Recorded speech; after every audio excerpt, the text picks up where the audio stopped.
بسم اللہ الرحمن الرحیم۔ محترم ناظرین السلام علیکم۔ فرعون نے مصر میں ربوبیت کا دعویٰ کیا اور اس نے بنی اسرائیل کو سخت تکالیف دیں۔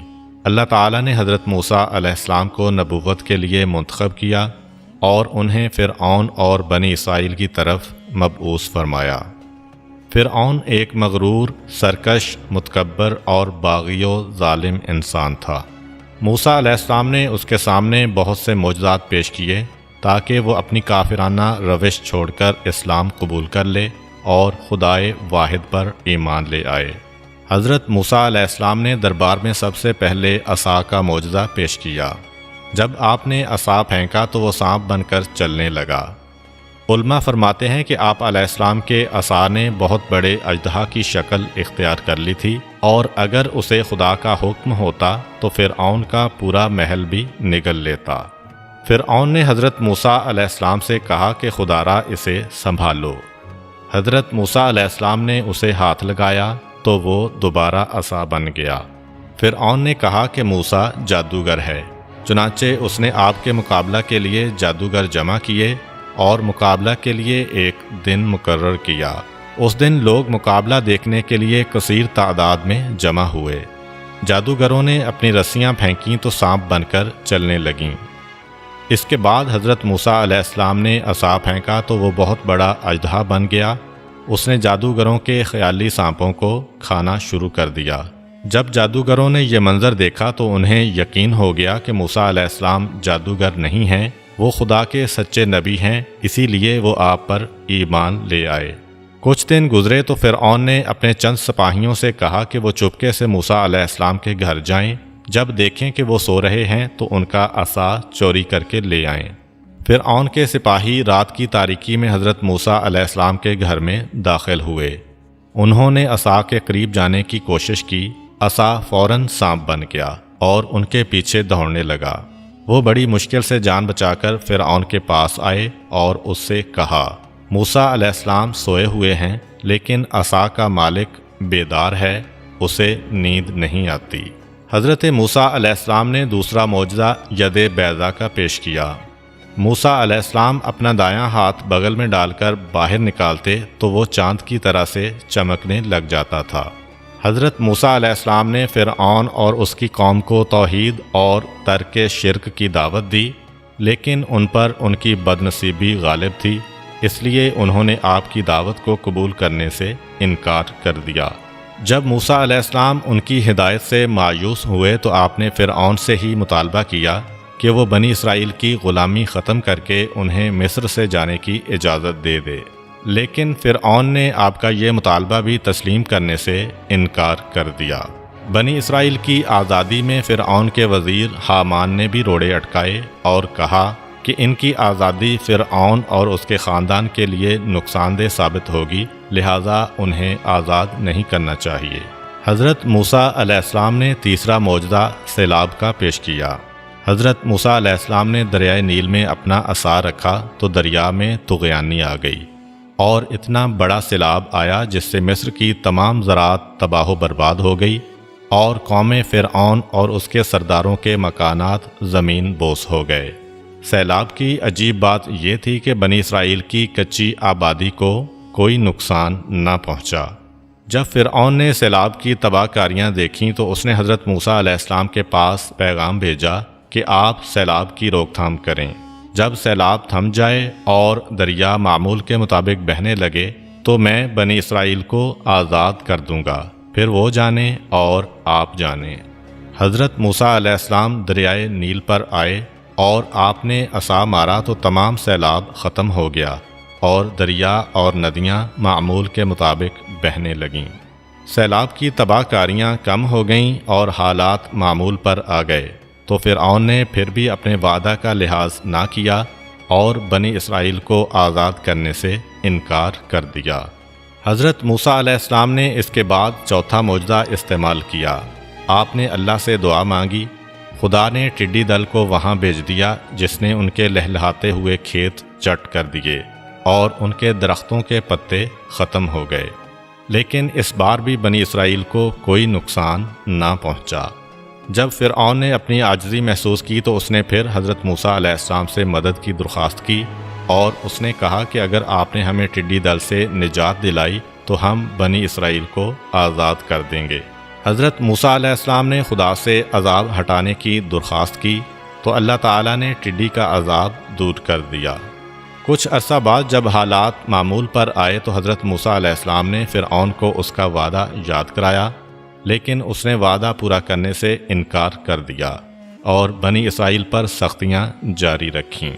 اس کے بعد حضرت موسیٰ علیہ السلام نے اپنا 5واں معجزہ استعمال کیا۔ آپ نے اللہ سے دعا مانگی کہ وہ قوم فرعون پر پھر عذاب نازل کرے۔ اللہ تعالیٰ نے فرعون پر جوؤں کا عذاب نازل کیا۔ فرعون اور اس کی قوم کے سرداروں کے کپڑوں میں بے تحاشا جوئیں گھس گئیں اور انہوں نے ان کو کاٹنا شروع کر دیا، جس سے ان کے دن رات کا سکون غارت ہو گیا اور ان کے اجسام چچک زدہ افراد کی طرح ہو گئے۔ انہیں نہ دن کو سکون ملتا تھا اور نہ رات کو آرام نصیب ہوتا تھا۔ جوؤں نے انہیں کاٹنے پر بس نہ کی بلکہ ان کی روٹی پانی میں بھی شامل ہو جاتی تھیں، جس کی وجہ سے ان کے لیے پانی پینا اور روٹی کھانا دشوار ہو گیا۔ آل فرعون کی طاقت جواب دے گئی۔ آخرکار فرعون کو مجبور ہو کر حضرت موسیٰ علیہ السلام کے پاس پیغام بھیجنا پڑا کہ آپ ہمیں جوؤں کے عذاب سے چھٹکارا دلا دیں، ہم بنی اسرائیل کو آزاد کر دیں گے۔ حضرت موسیٰ علیہ السلام کو ان کی حالت پر رحم آ گیا۔ آپ نے اللہ تعالیٰ سے دعا کی کہ وہ ان سے یہ عذاب ہٹا لے۔ اللہ تعالیٰ نے آپ کی دعا قبول فرمائی اور ان سے جوؤں کا عذاب دور کر دیا، لیکن اس بار بھی فرعون نے حسب معمول وعدہ خلافی کی اور بنی اسرائیل کو رہا کرنے سے انکار کر دیا۔ کچھ برس بعد حضرت موسیٰ علیہ السلام نے یہ محسوس کیا کہ فرعون اور اس کے درباری گمراہی میں ڈوبے ہوئے ہیں اور خدا کی دی ہوئی مہلت سے ناجائز فائدہ اٹھا رہے ہیں۔ آپ نے چاہا کہ انہیں غفلت سے بیدار کیا جائے، چنانچہ آپ نے اللہ کی بارگاہ میں بد دعا کی، خدایا اب ان پر کوئی اور عذاب نازل فرما۔ اس مرتبہ اللہ نے ان پر مینڈک مسلط کر دیے۔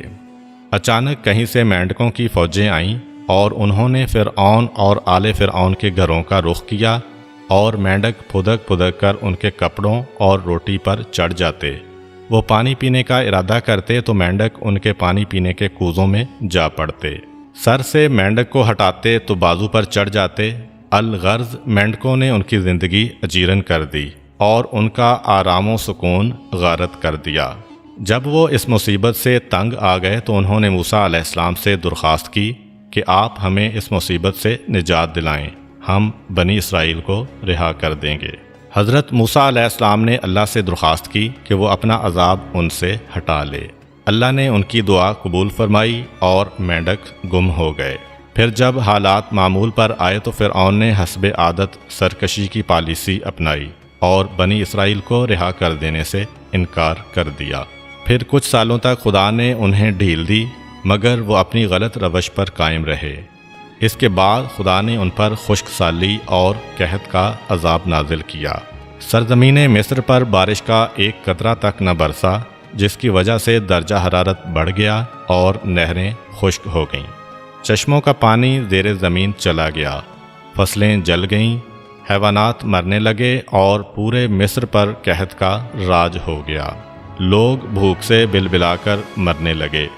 لوگوں کے گھروں میں جتنا ذخیرہ تھا سب کا سب ختم ہو گیا اور پورے ملک پر غربت و مفلسی، قحط، پیاس اور مرض کے منحوس سائے پھیل گئے۔ کچھ عرصہ تک یہ حالت قائم رہی۔ آخرکار فرعون نے حضرت موسیٰ علیہ السلام سے رابطہ کیا اور کہا کہ آپ خدا سے درخواست کریں کہ وہ ہمیں اس مصیبت سے نجات عطا کرے۔ اس دفعہ پکا وعدہ کرتا ہوں کہ بنی اسرائیل کو رہائی دے دوں گا۔ حضرت موسیٰ علیہ السلام کو ان کی حالت پر ترس آیا۔ آپ نے اللہ سے خشک سالی دور کرنے کی دعا مانگی، جس کے بعد بادل برسنے لگے، دریاؤں میں پانی آ گیا، خشک جھیلیں دوبارہ بھر گئیں اور مویشیوں کو حیات نو ملی اور ایک بار پھر پورا مصر خوشی سے چہچہانے لگا۔ کئی برس تک یہ خوشحالی قائم رہی، لیکن فرعون نے اپنا وعدہ پھر بھی پورا نہ کیا۔ اس کے بعد اللہ نے ان پر یالہ باری کا عذاب نازل کیا۔ موٹے موٹے اور سرخ رنگ کے اولے گرے، جس سے اہل شرک کے کھیت اور کھلیان تباہ و برباد ہو گئے اور ان کے مویشیوں کو شدید نقصان پہنچا۔ اس کے بعد فرعون نے پھر حضرت موسیٰ علیہ السلام سے کہا کہ آپ اس عذاب کو دور کریں تو میں بنی اسرائیل کو رہائی دے دوں گا۔ حضرت موسیٰ علیہ السلام نے پھر دعا مانگی تو ان سے عذاب ٹل گیا، لیکن فرعون نے پھر بھی وعدہ پورا نہ کیا۔ حضرت موسیٰ علیہ السلام کے اعلان نبوت کو 40 برس کا عرصہ گزر گیا۔ آپ فرعون و آل فرعون کی ہدایت سے مایوس ہو گئے۔ آپ نے اللہ سے درخواست کی اور کہا، خدایا، فرعون اور اس کی قوم دولت کی وجہ سے سرکش بن چکی ہے، اور اسی دولت کی وجہ سے وہ بنی اسرائیل کو اپنا غلام بنائے ہوئے ہیں اور انہیں ذلیل کر رہے ہیں۔ خدایا، ان کی دولت کو بے قیمت بنا دے اور اسے بے قدر کر دے۔ اللہ تعالیٰ نے حضرت موسیٰ علیہ السلام کی بد دعا کو قبول کیا اور ان کی سونے چاندی کی تمام دولت کو پتھروں میں تبدیل کر دیا، اور موسیٰ علیہ السلام سے فرمایا کہ تم بنی اسرائیل کو ساتھ لو اور رات کے وقت یہ ملک چھوڑ دو۔ مقررہ شب بنی اسرائیل گھروں سے نکلے اور دریائے نیل کے کنارے پر جمع ہوئے۔ اتنے میں فرعون کو پتہ چل گیا کہ بنی اسرائیل اپنی بستیاں خالی کر کے یہاں سے جا چکے ہیں۔ اس نے بنی اسرائیل کو پکڑنے کے لیے اپنا بھاری بھرکم لشکر تیار کیا۔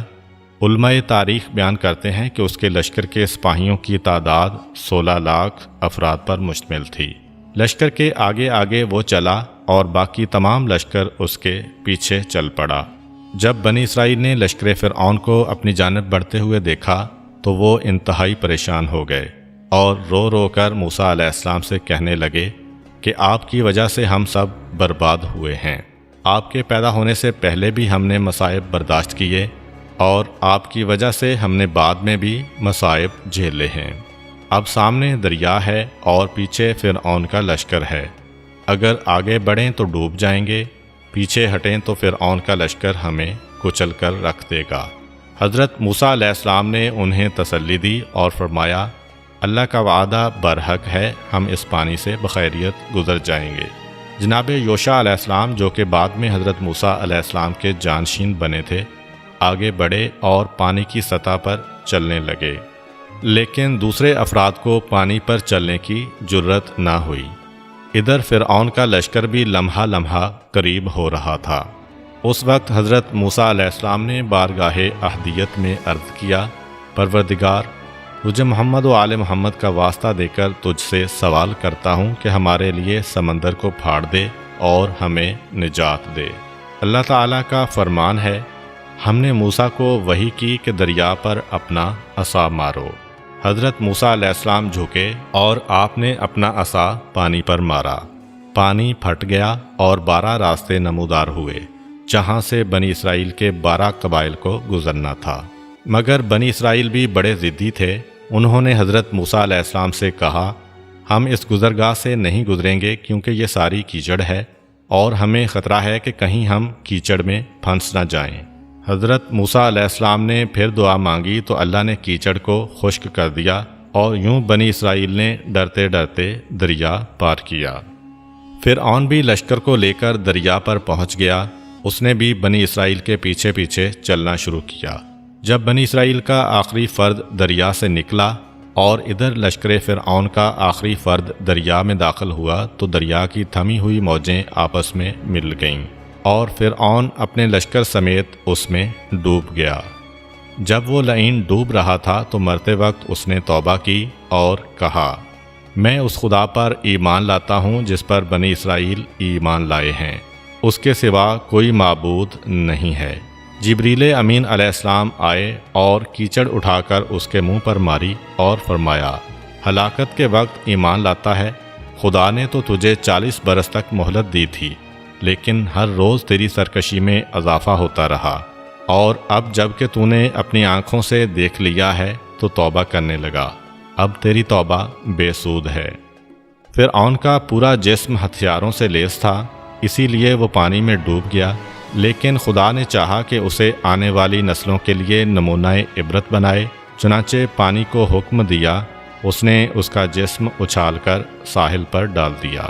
یہ فرعون اور اس کے خاندان کے لیے دنیاوی عذاب تھا، جبکہ ان کے لیے برزخ کا عذاب ناقابل تصور ہے۔ امید کرتا ہوں کہ آپ کو آج کی ویڈیو اچھی لگی ہوگی۔ اگر آپ کو ہماری ویڈیو اچھی لگی ہے تو ویڈیو کو لائک کریں اور مزید اس طرح کی ویڈیوز دیکھنے کے لیے ہمارا چینل سبسکرائب کر لیں۔ ملتے ہیں نیکسٹ ویڈیو میں، اجازت دیجیے، اللہ حافظ۔